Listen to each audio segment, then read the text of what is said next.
Hey YouTube, what's up?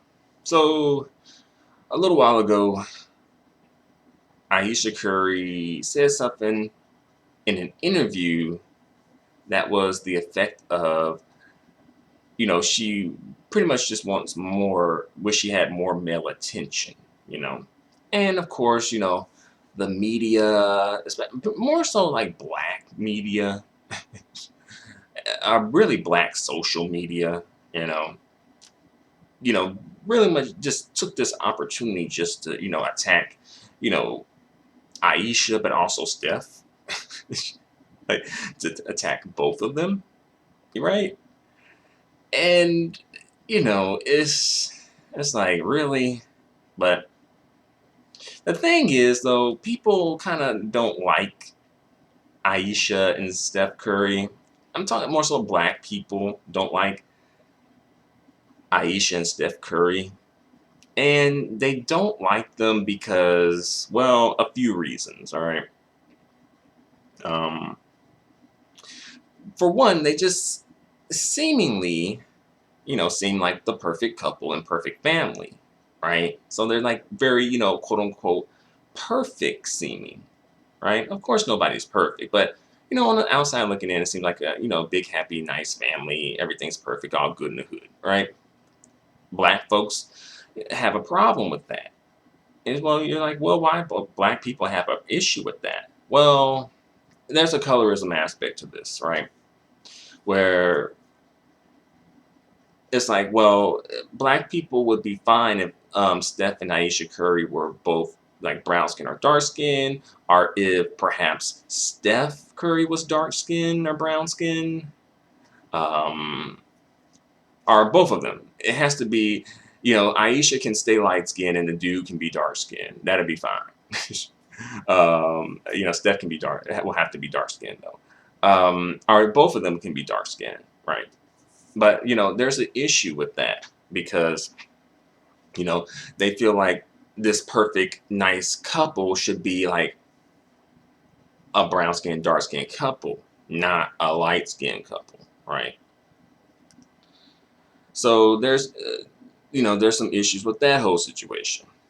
And also they're wholesome. You don't really like a wholesome family. They don't seem like they're like out drinking and clubbing and doing all kinds of like drinking, smoking, straight West Coast and type of shit, right?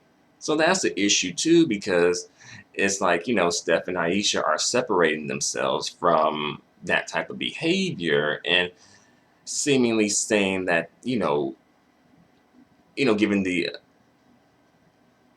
image that they're kind of like above that type of behavior and whatnot. But then again, you never know. And they could like to drink, smoke in straight West Coast too. We don't know that.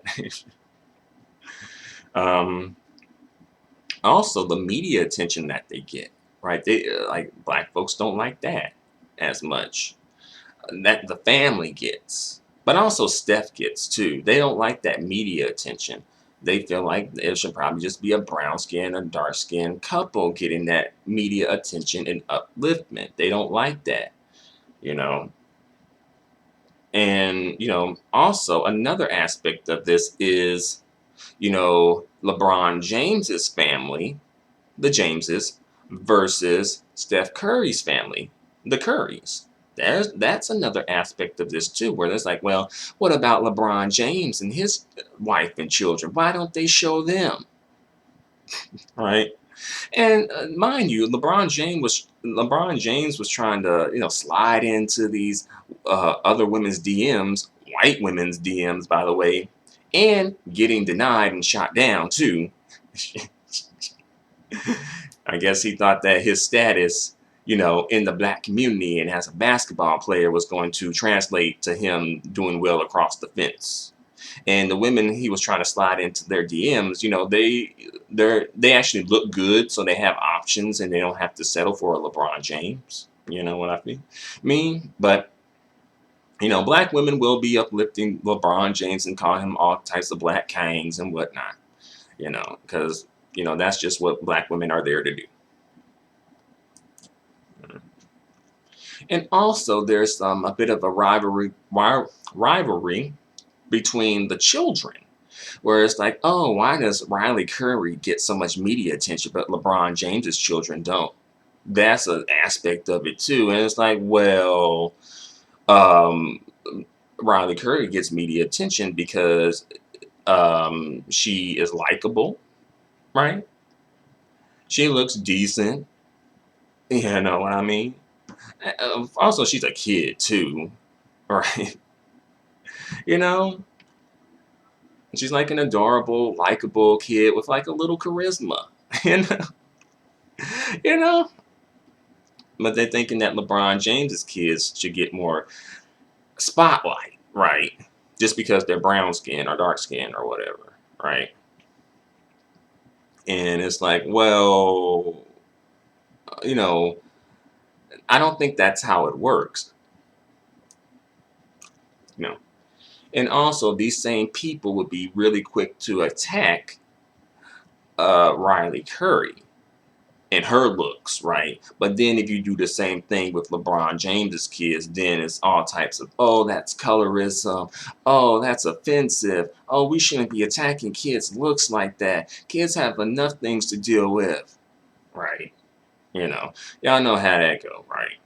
Where like the light-skinned kids are, completely open, for criticism. But the dark skinned and brown skinned kids, oh, we can't criticize them, right? We can criticize a Riley Curry. We can criticize who else? A Blue Ivy. YG's daughter, right? We can criticize Jaleel Adai's son, right? But we can't criticize, say, heck, Khloe Kardashian's kid because she is like a darker skinned, and she's mixed, by the way, of course. We can't criticize that kid. Oh, that's colorism, right? That's colorism, you know. But when it comes to the light skinned kids, oh, that's just calling a spade, right? You know. And again, I've talked about this before, and I can go into a whole spiel about this whole situation here. But like, oh, the fetishization of light-skinned kids. And then I'm like, well, the dark-skinned, brown-skinned kids are being fetishized too. They're talking about chocolatey and referring to their skin tone as chocolate. That's like pretty much that's fetishization right there, right? But another story. I've already touched on that story. We all know, folks, these brown skinned, dark skinned black women, it ain't so much about the colorism, you know. And as well, these brown skinned, dark skinned black men who be in the mix too. It ain't so much about colorism, I'll put it like this. These the dark skinned, brown skinned black women, they just oftentimes, a lot of times, just want a better position in colorism. Just like the brown skinned, dark skinned black men want a better position in white supremacy, right? The brown skinned, dark skinned women just want to be the object of the fetishization. They want their kids to be the object of fetishization as well, particularly their brown skinned, dark skinned kids too, right? All right, folks just want a better position. That's all. They don't want to really eliminate the entire system of white supremacy or colorism. They just want a better position in it. All right. And the next thing, folks just don't like them because they're a light-skinned couple. Let's be real. And you're like, well, what's the big deal about being a light-skinned couple? Here's the thing, all right? They exist within the black community as a light-skinned couple, right? But as a light-skinned couple, they exist in the black community, but they're also like seen as like a separate entity of its own, right? Basically, to cut to the chase, people don't think they fuck with black people who are darker than a paper bag. To keep it real, all right? They look at them and don't think they really fool with like dark skin or brown skin people like that, right? And looking at Steph Curry's family, he does have like a whole family of like light skinned people, which is nothing wrong with that, you know. But people probably looking at his family thinking that, oh, you know, maybe y'all color struck. Maybe y'all don't fool with dark skinned folks like that. Brown skinned, dark skinned folks like that. And then, folks kind of accuse Steph Curry of being colorist because he wouldn't sign a brown skin or dark skin kid's autograph or jersey. He wouldn't sign his jersey. And folks kind of, the black men particularly, kind of felt like Steph Curry may have possibly done that because he doesn't like brown skin or dark skinned black men, even though brown skin and dark skinned black men criticize Steph Curry. And oddly enough, I don't really even think that Steph Curry even thinks like that. I could be wrong, but I don't really think that. you know. But, what do I know, right? Um, let's see. Ayesha, because of her comment about covering up. Oh yeah, let me get into this. Ayesha made a comment a while ago saying something to the effect of, "Oh, you know, I like to cover up and keep some things just for my husband," something like that. And some thoughts, some black thoughts, probably, didn't appreciate that. Again, I said black thoughts. Are you a black thought? Not a black woman, not a black female, not a black lady, but a black thought. Because I feel like that's ultimately who kind of came at her. I'm not sure if like the other groups of women were really doing that. If you're not, then I'm not talking about you, and I'm not referring to you as a thought. All right. And again, well, not again, but let me give this disclaimer because I don't want like brown skin or dark skin people to think that I have some type of ill will or animosity, because I don't. I'm just trying to explain the situation, right? you know, I don't want folks to think that I'm a colorist or color struck, because I'm not. And as well, I'm like really appreciative and thankful and honored that brown skin and dark skin black people deem light skinned mixed biracial people as being worthy to be in their presence and to be with them and to be in relationships with them and to be in friendships with them and to have kids with them and to marry them and you know and to go the mile with them and all that good stuff. All right. Um, so, don't take anything that I'm saying to heart. I'm just trying to speak on the issues here. All right. So, all that being said, that's why folks have a problem with Steph Curry and Ayesha Curry. All right. And this all factors into how people came at Ayesha Curry when she said her comment, and also how people came at Steph Curry when he defended Ayesha, right? Yeah, Steph Curry had came out and he kind of, well, he saw his wife probably being attacked and want to come out and defend her, which he should. If he's going to make a public statement, it should be in defense of Ayesha, not to further attack her, right? Now, as far as what happens behind closed doors, in those conversations, well, that's a different story. All right. But Ayesha wants validation from men. I don't think she actually wants to be with other men. I don't think she would be dumb enough to announce that. you know. But I think she just wants more attention. Even though she had got some attention from that whole comment about covering up and wanting to say some things for her husband. These black Negroes were thinking she was the best thing ever for that comment. Right. And that's another thing too, where it's like, these black men, brown skin and dark skinned black men in particular, will use an Ayesha Curry type, and use her as like, oh, this is, what a black woman should be like. And also, oh, this is, awesome biracial girls, how awesome biracial women are.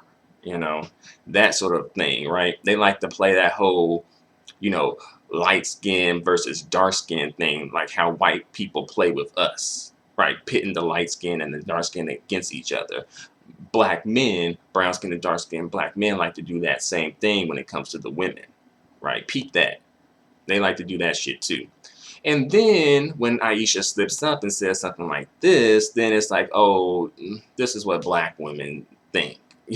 she is no longer the biracial butterfly. Now she's just a black chick, right? And when it's negative, it's associated with black women. When it's positive, it's associated with biracial or mixed or non-black women. Peep that too, where people are making negative associations with blackness and black women, right? Making positive associations with non-black and non-black adjacentness in women.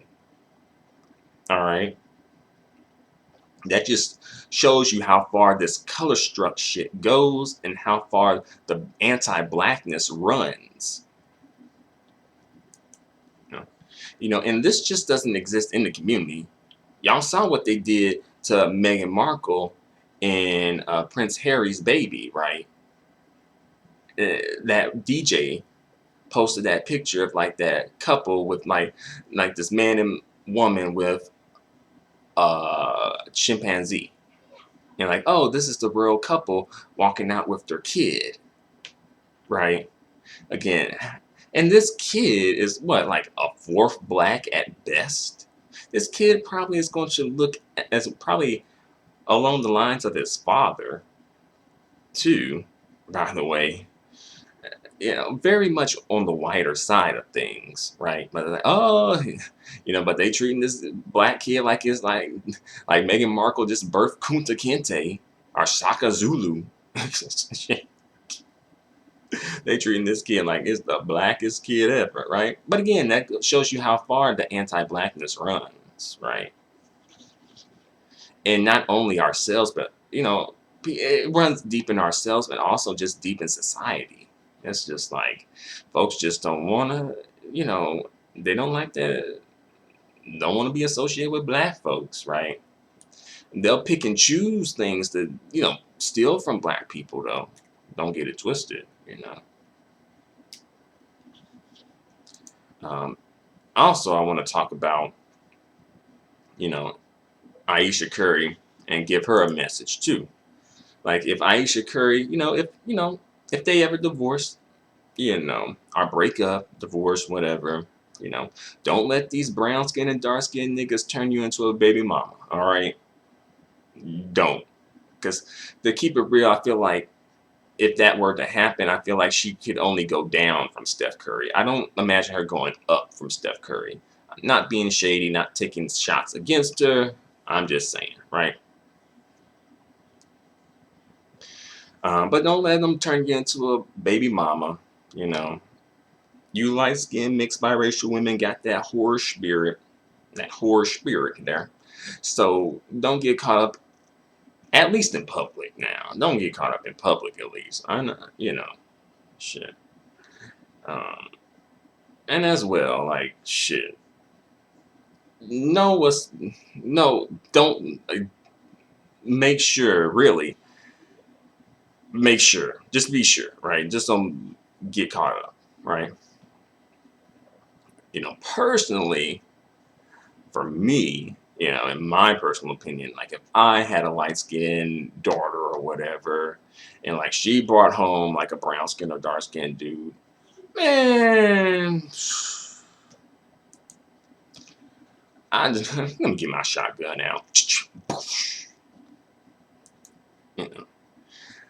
And then, he's lying on the floor in a pool of blood. All right.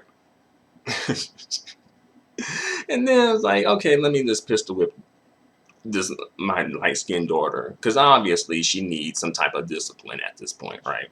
And she better not be pregnant. All right. She better not be pregnant either. All right. If she's pregnant, then she's gonna have to get an abortion. If she does not get an abortion, then have the kid. I'm not claiming the kid as, being my grandchild. All right. I don't want no color-struck Negroes, contaminating and destroying my family. You know what I mean? Shit.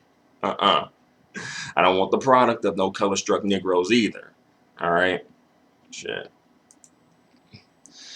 But like seriously though, I was like, come on, y'all. Let's be real here. Like, but is homeboy rich? He better be rich. He better be having a lot of money. All right, shit. And also, if you're pregnant, you better be married. Shit.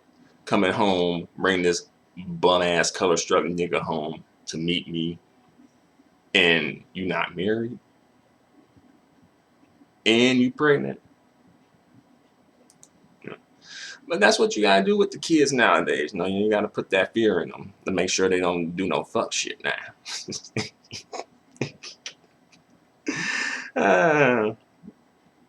But let me get back on topic. And well, at this point, it's not anything on topic to stay.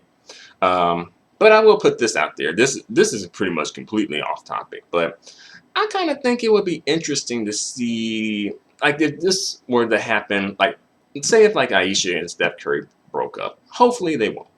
Hopefully they won't. But if they did, I kind of would like to see how, I would like to see Steph Curry and Taylor Swift in a relationship and see how that plays out in public. I bet you that Steph Curry, he's gonna turn into the biggest, blackest, most Wakandan nigga ever. They're gonna be attacking Taylor Swift left and right,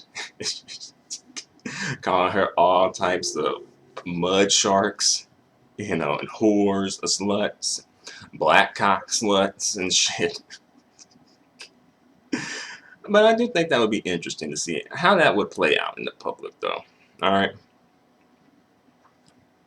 So I've said all I have to say. So what do you think? Let me know what you think in the comments section. You agree with me? You disagree with me? You like my jokes, my candor? You got some questions, some comments, some concerns? Pop off in the comments section. Until the next video, adios and goodbye for now.